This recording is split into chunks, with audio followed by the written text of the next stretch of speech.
오늘 말씀은 내가 본즉이라는 제목으로 말씀을 함께 나누겠습니다. 이사야서 6장 말씀은 어쩌면 우리가 잘 아는 말씀일 수 있습니다. 그래서 이 익숙한 본문은 우리에게 이미 아는 것 같은 착각을 주기도 합니다. 그래서 이사야 6장을 떠올리면 곧바로 6장 8절로 우리의 눈길이 가게 되죠. 내가 여기 있나이다 나를 보내소서. 그래서 이 본문을 마치 헌신의 본문, 소명의 본문으로 우리는 주로 이해하기도 합니다. 하지만 오늘 본문은 1절부터 살펴보니까 그렇게 시작하지 않습니다. 사람의 결단으로 시작하지 않고 내가 하겠습니다라는 말로 시작하지도 않습니다. 보니까 이렇게 말씀합니다. 1절에 우시야 왕이 죽던 해에 내가 본즉. 이 한 문장을 가볍게 넘기면 안 되는 것인데요. 이것은 단순한 시간 표기가 아니기 때문입니다.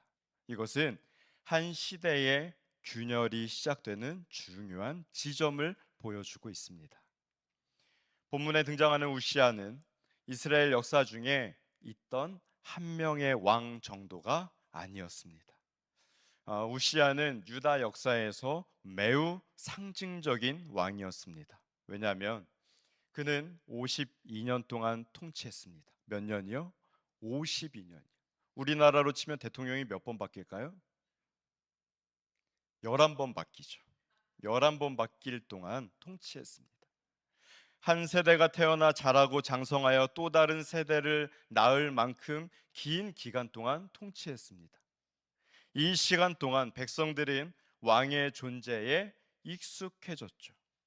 안정에 익숙해졌습니다.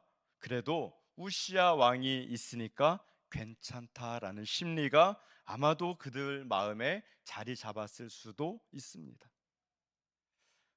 이 우시야 왕에 대해서는 역대하 26장에 보면은 좀 잘 나와 있습니다. 그런데 우시야의 통치는 성공적이었습니다. 그는 군대를 정비했고 적들을 물리쳤고 성벽을 보수하고 망대를 세웠습니다. 농업을 장려했고 기술이 발전했고 무기 체계도 강화했습니다. 성경은 반복해서 말합니다. 그가 강성하여 지니라. 나라가 강해졌습니다. 외형적으로는 문제가 없어 보였죠. 하지만 성경은 그 다음 문장을 반드시 덧붙입니다. 역대하서 26장 16절에 보니까 이렇게 말씀합니다. 그가 강성하여짐에 그의 마음이 교만하여. 겉이 강해질수록 속이 겸손해지는 것은 아니죠.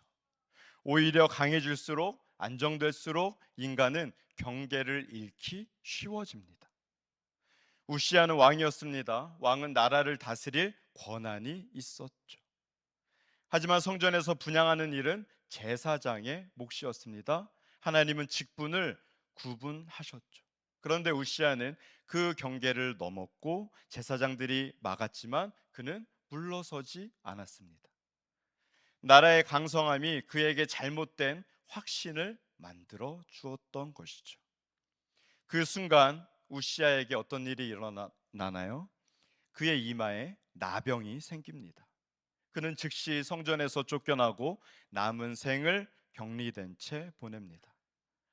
왕이었지만 성전에 들어갈 수 없는 왕, 겉은 강했지만 거룩 앞에서는 설 수 없던 왕, 이것이 우시아의 마지막 모습이었습니다. 그리고서 성경에는 그가 죽었다라고 표현하죠. 이것은 단순한 왕의 죽음을 의미하는 것이 아닙니다. 그 당시에 우시아 왕이 죽었던 것은 안정의 붕괴나 마찬가지였습니다. 오랫동안 지속되던 질서가 흔들리는 순간이었죠. 사람들은 불안했을 것입니다. 52년 동안 우시아 왕이 통치했는데 그럼 이제 어떻게 되는가?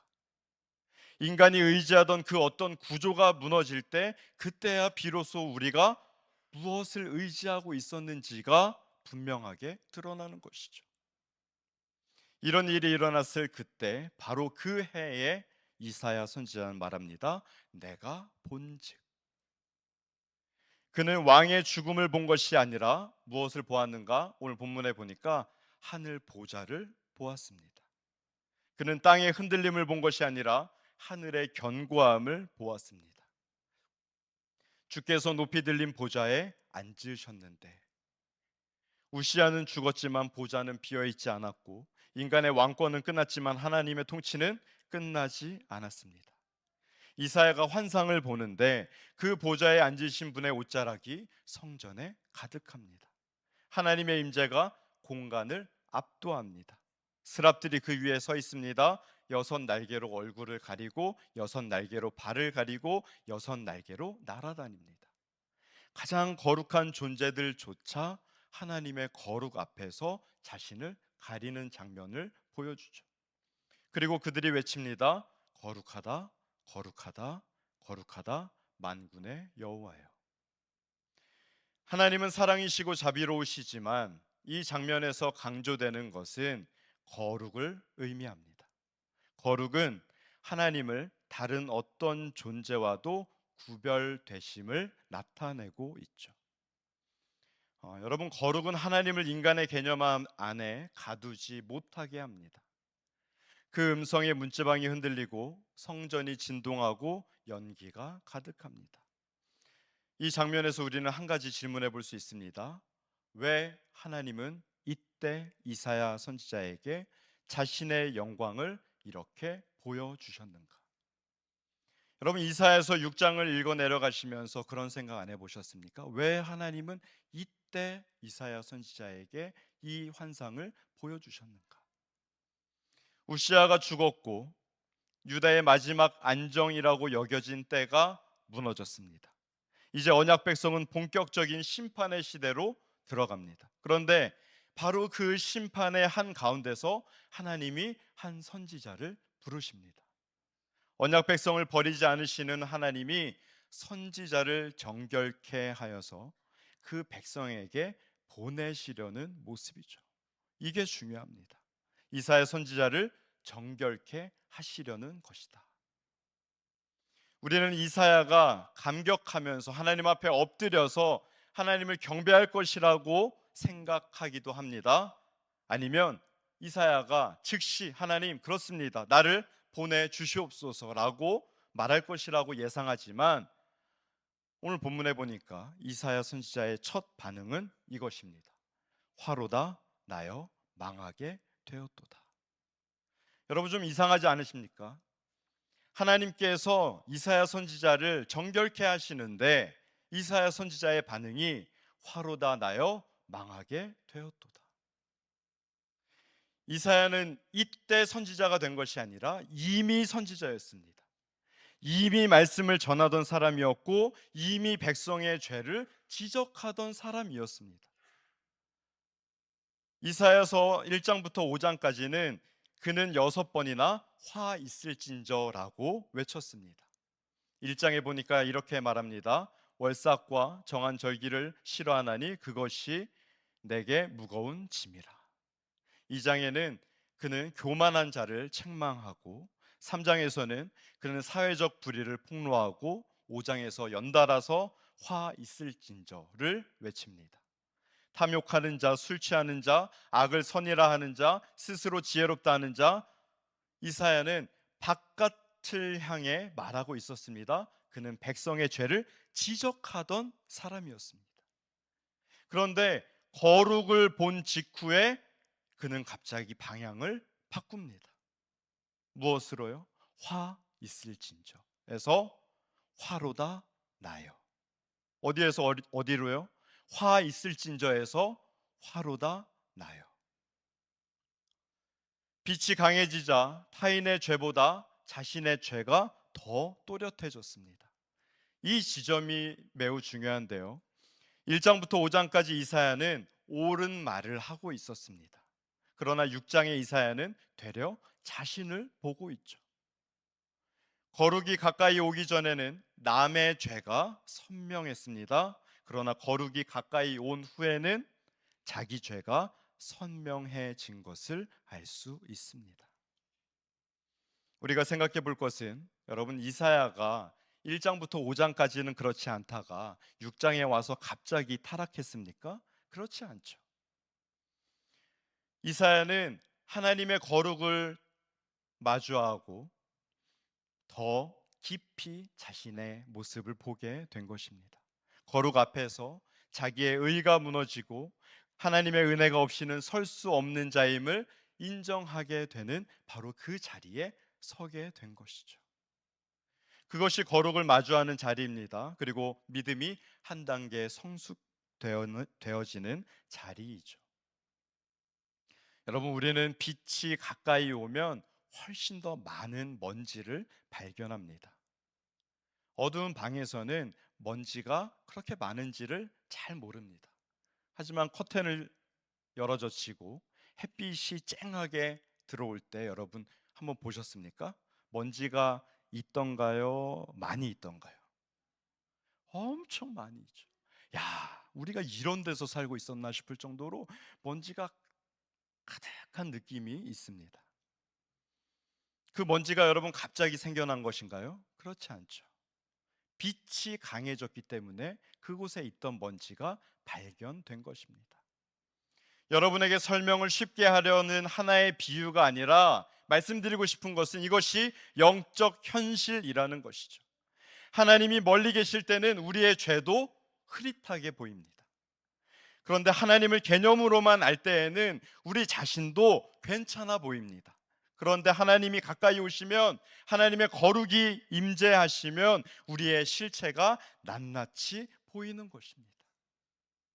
오늘 본문의 이사야만 그랬던 것이 아닙니다. 여러분, 욥을 한번 생각해 보시면 욥은 오랫동안 하나님과 논쟁합니다. 자신의 의로움을 말하고 이해되지 않는 고난에 대해서 질문합니다. 그런데 욥기 38장에서 하나님이 폭풍 가운데 나타나십니다. 하나님은 이유를 설명하지 않으시고 대신 자신을 보이십니다. 그 후에 욥이 이렇게 고백합니다. 욥기 42장 5절과 6절인데요. 내가 주께 대하여 귀로 듣기만 하였사오나 이제는 눈으로 주를 배움나이다. 그러므로 내가 스스로 거두어 드리고 티끌과 제 가운데서 회개하나이다. 귀로 듣던 하나님과 눈으로 뵌 하나님이 다르다는 것이죠. 그리고 하나님을 본 욥은 자기를 낮춥니다. 베드로도 그랬습니다. 누가복음 5장에서 베드로는 예수님의 기적을 목격합니다. 그물이 가득 차죠. 은혜를 경험하는 순간입니다. 그런데 베드로의 반응이 어땠을까요? 누가복음 5장 8절에 이렇게 말씀합니다. 함께 읽어보겠습니다. 시작.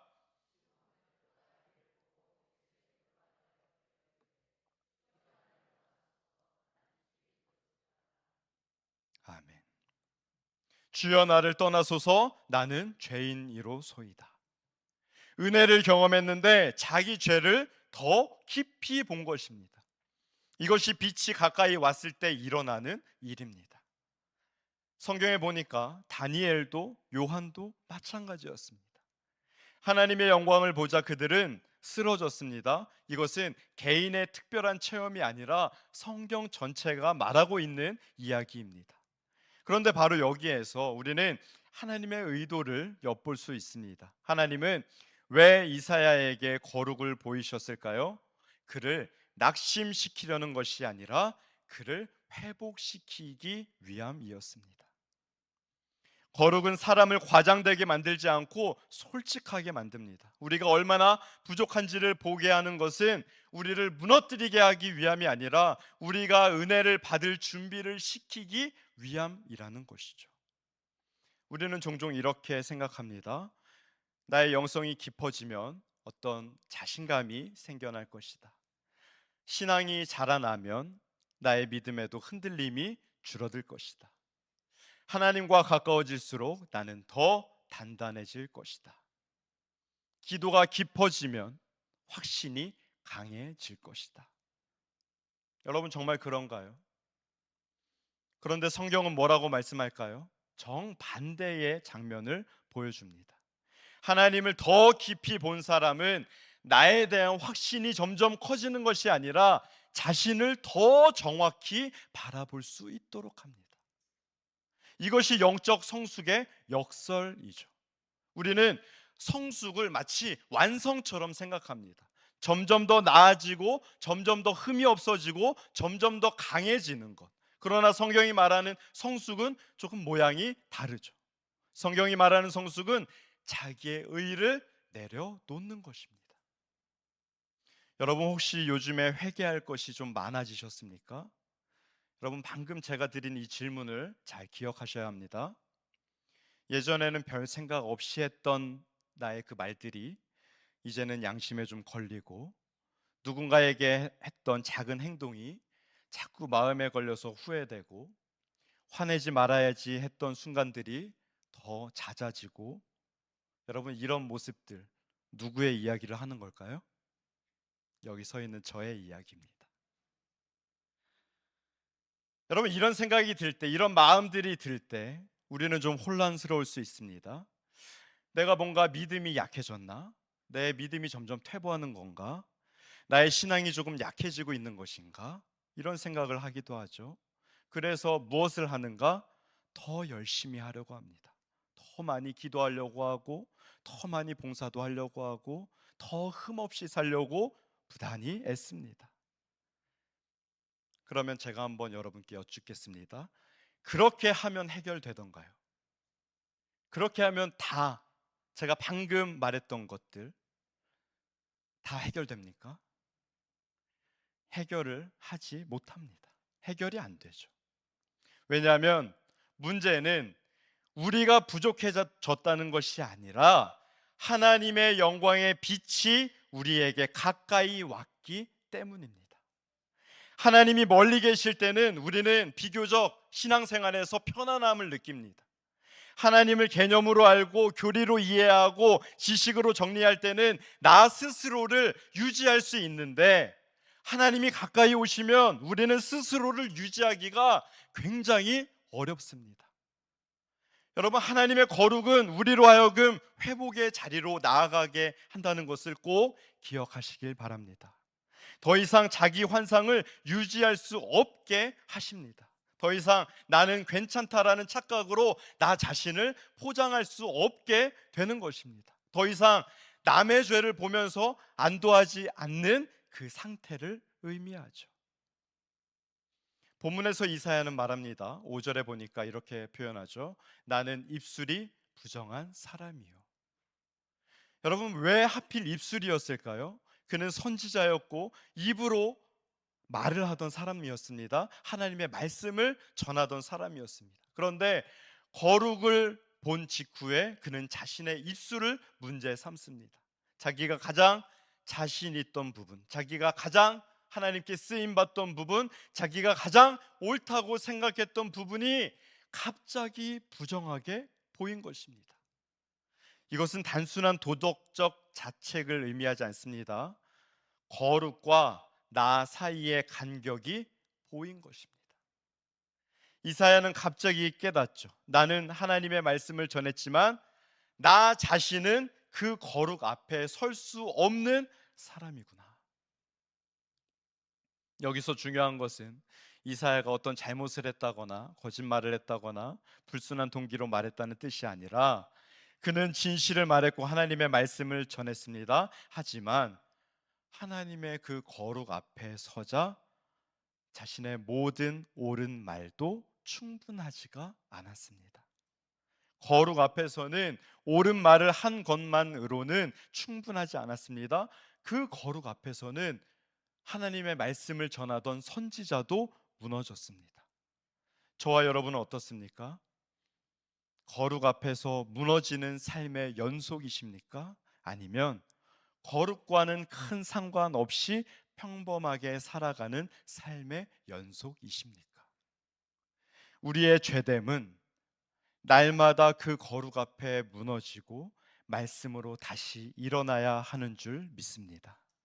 이사야는 스스로 해결책을 제시하지 않았습니다. 그는 그저 망하게 되었도다 라고 말합니다. 그런데 그때 스랍 중 하나가 제단에서 숯을 짚어서 그의 입술에 댑니다. 그리고 말합니다. 보라, 이것이 내 입에 닿았으니 내 악이 제하여졌고 내 죄가 사하여졌느니라. 이 말씀은, 이 정결은 이사야의 눈물에서 나온 것이 아니라 하나님이 마련하신 제단에서 나왔습니다. 하나님은 죄인을 정결케 하실 때 언제나 속죄의 근거를 먼저 준비하십니다.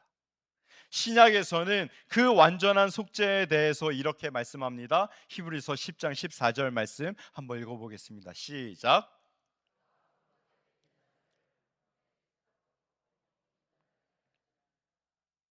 14절에서 그가 한 번의 제사로 영원히 온전하게 하셨느니라. 단 한 번의 십자가의 은혜로, 예수 그리스도의 은혜로 영원히 온전케 되었고 우리가 그 은혜를 입게 된 것이죠. 여기서 순서를 보시면 여러분, 이사야가 무엇을 했을까요? 그가 결단을 먼저 하지 않았습니다. 그는 보상하겠다 이런 말을 하지도 않았습니다. 다시는 그러지 않겠다 이런 약속도 하지 않았습니다. 그는 그냥 단지 무너졌습니다. 그리고 하나님이 먼저 다가오신 것이죠. 이 순서가 매우 중요합니다. 여러분, 회개는 인간의 행위로 끝나는 것이 아니라 하나님의 말씀하심, 선포, 선언으로 완성됩니다. 무너짐이 먼저가 아니라 거룩이 먼저라는 뜻이죠. 정결도 인간의 결단이 아니라 하나님의 행위가 먼저라는 것입니다. 조금 정리해 볼까요? 하나님의 거룩이 가장 먼저 등장하고요. 그리고 인간의 무너짐이 나옵니다. 그리고 하나님의 정결하심, 하나님의 정결하심으로 인간이 정결케 되고, 이제 마지막으로 하나님께서 정결케 된 그 사람을 향하여 하나님의 사명을 주시는 것입니다. 이것이 이사야서 6장의 질서입니다. 여러분, 우리는 이사야서 6장을 자주 이렇게 이해합니다. 하나님을 본다, 죄를 회개한다, 그리고 헌신한다, 하나님의 사명을 받는다.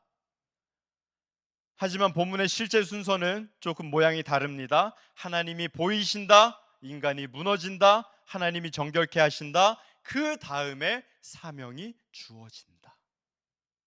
즉, 사명은 인간의 결단의 열매로서가 아니라 하나님의 은혜의 열매라는 것이죠. 우리가 하나님을 마주할수록 우리가 무너지는 것은 당연합니다. 다시 한번 말씀드립니다. 우리가 하나님을 마주할수록 무너지는 것은 어떻다고요? 당연한 것입니다. 당연한 것입니다. 하지만 하나님은 무너진 자를 그 자리에 그대로 두시지는 않으십니다. 기억할 것은 무너짐은 끝이 아니라 하나님의 은혜가 시작되는 자리라는 것이죠. 회개가 깊어졌는데, 나의 회개가 깊어졌는데 하나님으로부터 멀어진다면 그것은 빛의 결과가 아니라 정죄의 결과일 가능성이 큽니다. 하지만 회개가 깊어졌는데 내가 하나님 앞에 더 가까이 가고 싶어진다, 그렇다면 그것은 거룩이 가까이 왔다는 신호가 되는 것이죠. 이사야는 도망가지 않았습니다. 그는 망하게 되었도다 라고 고백했지만 그 자리에서 도망치지 않았습니다. 바로 그때 스랍이 날아와 제단의 숯을 가져왔습니다. 하나님은 우리를 드러내신 뒤에 덮으시죠. 그리고 덮으신 뒤에 보내신다라는 것을 꼭 기억하시기 바랍니다. 그 다음에야 이사야는 하나님의 음성을 듣습니다. 8절에 보니까 내가 누구를 보내며 누가 우리를 위하여 갈꼬. 이사야는 이제 이 말씀에 반응합니다. 내가 여기 있나이다. 나를 보내소서. 여러분, 이것은 은혜를 경험한 자의 당연한 반응입니다. 그런데 이 고백이 이사야 선지자의 자신감의 절정에서 나온 그런 것이 아닙니다. 이사야는 자기가 강해졌기 때문에, 정결케 되었기 때문에 이 말씀에 응답한 것이 아닙니다. 자기가 정결하게 되었음을 선포받은 후에 응답합니다. 하나님이 먼저 하셨고 그 다음에 응답합니다. 이게 이사야서 6장의 질서이죠. 스랍이 집어든 숯은 아무 불씨가 아니라 제단에서 온 불이었고, 이 정결은 이사야의 결단에서 온 것이 아니라 그는 아무것도 할 수 없었지만, 그저 무너졌지만 하나님께서 이미 성전 안에 마련해 두신 속죄의 자리에서 그에게 정결이 주어진 것입니다. 죄사함은 인간의 감정에서 시작되지 않고 하나님이 준비하신 속죄에서 시작됨을 꼭 기억하시기 바랍니다. 이사야서 1장에서 5장까지 이 말씀에 담대하게 외쳤습니다. 하지만 6장에서 그는 먼저 무너졌습니다. 그리고 하나님의 은혜를 입은 뒤에야 다시 담대해집니다. 이건 같은 담대함이 아닙니다. 1장에서 5장까지 담대히 외쳤던 그 담대함과 6장에서 그가 가진 담대함은 전혀 모양이 다른 담대함이죠. 이전의 담대함은 사명의 확신이었을지는 모르지만 6장 이후의 담대함은 하나님의 은혜를 경험한 담대함입니다. 우리가 영적으로 깊어질수록 자기 확신이 커지는 것이 아니라 하나님 없이는 아무것도 할 수 없다는 깨달음이 있게 되는 것입니다. 그래서 회개가 깊어질수록 우리는 낙심이 깊어지는 것이 아니라 더 절실하게 하나님을 찾게 됨을 믿으시기 바랍니다. 하나님은 자기의 의로 단단한 사람을 쓰지 않으십니다. 하나님은 거룩 앞에서 무너져서 은혜를 의지하는 그 사람을 사용하십니다. 겉으로 단단해 보이는 사람은 자기의 힘으로 움직이죠. 하지만 거룩 앞에서 무너진 사람은 자기의 힘으로 움직일 수가 없습니다. 그는 더 이상 자기의 의를 의지할 수 없어서, 자기를 확신할 수 없어서, 의지하지 못해서 하나님밖에 의존할 수밖에 없는 상태가 되는 것이죠. 이사야 선지자가 뭐라고 고백한 것처럼요, 내가 여기 있나이다. 나에게 더 이상 일어날 수 있는 힘이 없으니 하나님, 내가 여기 있나이다. 나를 보내소서. 하나님, 나에게 새 힘을 주시고 능력 주시고 나를 보내소서. 이 고백은 거룩을 본 후에, 무너진 후에, 은혜를 입은 후에야 나올 수 있는 그런 고백입니다. 만들어낸 헌신이 아니라 은혜의 결과로 흘러나온 자연스러운 반응인 것이죠. 그리고 이사야는 어디로 보냄을 받습니까? 언약 백성에게로 보냄 받습니다. 거룩을 경험한 선지자는 혼자 거룩해지라고 그 부르심을 받은 것이 아닙니다. 하나님은 그 한 사람을 정결케 하셔서 언약 백성 전체를 향한 도구로 사용하셨습니다. 지금으로 말하자면 개인의 거룩으로 끝나지 않고 이 거룩함이 교회 공동체 전체를 향한다라는 것을 의미합니다. 우리에게 적용해 보면 하나님 앞에서의 회개, 거룩함으로의 변화는 개인의 일로 끝나지 않는다는 사실입니다. 결국 교회 공동체에 지대한 영향을 준다는 것을 꼭 기억하시기 바랍니다. 교회뿐이겠습니까? 우리 한 사람을 통하여서 가정에도 지대한 영향을 주게 됩니다. 교회 공동체가 바로 서는 그 첫 번째 시작이 바로 저와 여러분인 것이죠. 말씀을 맺습니다. 여러분, 우리는 연약합니다. 하나님의 거룩이 가까이 오면 무너질 수밖에 없는 존재입니다. 그러나 우리에게는 약속이 있습니다. 하나님이 정결케 하시고 은혜로 세우셔서 언약 백성을 향해 보내신다는 약속입니다. 우시아 왕이 죽던 해에 이사야는 보좌를 보았습니다. 인간의 안정이 다 무너질 때 하나님의 거룩을 보았고, 그 거룩 앞에서 무너졌지만 그 무너짐이 그의 시작이었습니다. 제단에서 나온 숫, 십자가에서 완성된 속죄, 그 은혜가 오늘도 우리를 정결케 하십니다. 우리의 삶에도 그 내가 본즉의 순간이 다 있게 되시기를 바랍니다. 우리가 하나님 대신 의지하던 것들이 흔들릴 때 더 열심히 해보려고 발버둥 치는 것이 아니라 더 깊이 하나님의 거룩을 바라보는 자리로 나아가시기를 바랍니다. 거룩 앞에서 정직해지고 은혜로 정결케 되어서 교회 공동체를 향한 도구로 쓰임받는 저와 여러분이 되시길 주님의 이름으로 축원드립니다. 아멘. 기도하십니다.